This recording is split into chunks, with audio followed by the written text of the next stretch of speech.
Earlier this month, we spoke with Democratic candidate for Governor Bill White on a number of issues facing Texas.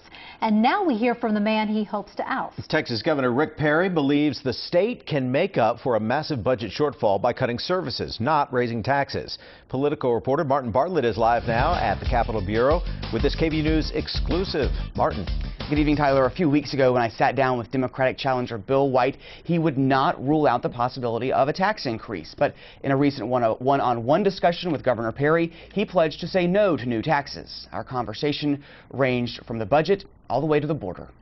How are you doing? How's everybody? I sat down with the governor on a recent evening at his campaign office in downtown Austin. Well, we put Texas on a track that I think inarguably is a very positive track. The governor sought to silence critics who point to negative numbers state leaders are expected to encounter when the legislature reconvenes in January. How big do you estimate that the state's budget shortfall will be that the legislature will learn about in the next session? We've heard that estimate $18 billion. Right. That is a big number. It is a big number, and I think it's a number that somebody just reached up in the air and grabbed. Make the appropriate priorities and then reduce the spending and at the appropriate places and fill that budget gap, if there is one, which we suspect there will be, with the appropriate reductions in spending without raising taxes. So a tax increase will be off the table? It is, as far as I'm concerned, and I think the vast majority of the members of the legislature feel the same way. So I don't think Texans have to fear as long as I'm the governor. Away from the Capitol, there's still a great deal of fear regarding the violence raging on the border. Even though unmanned aircraft will fly soon on the border and 1,200 National Guard troops are coming too, Perry believes the feds are still shirking their responsibility on the border. I think the devil's in the details.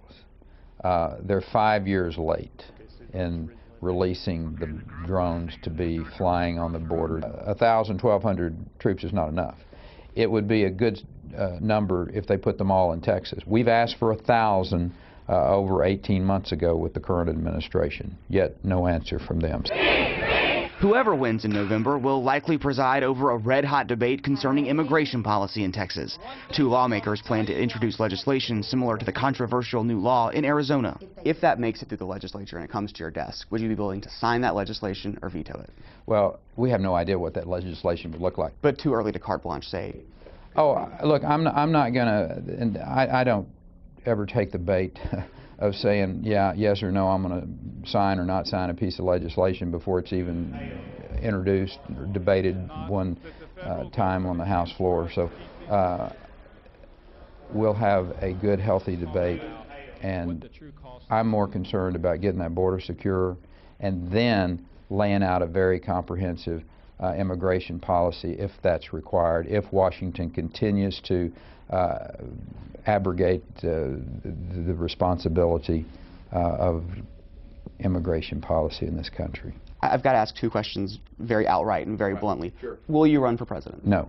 Would you accept the nomination as a vice presidential candidate? No. No, no, and no. No, no, and no. Perry says he and his family hope to stay right here in Austin, a place where only a quarter of ballots cast in 2006 were in favor of his re-election. But I've never lived in one place as long as I have in Austin at a single time. So is Austin home now? I think so. Texas voters will decide in November if they're as comfortable keeping Perry in Austin as he is with staying here. Again, that decision comes in November. Voters will choose between the two leading candidates, of course, Governor Rick Perry, who is facing Democratic challenger Bill White in the general election. We're live at the Capitol Bureau. Martin Bartlett, KVUE News. Good stuff, Martin. Thank you very much.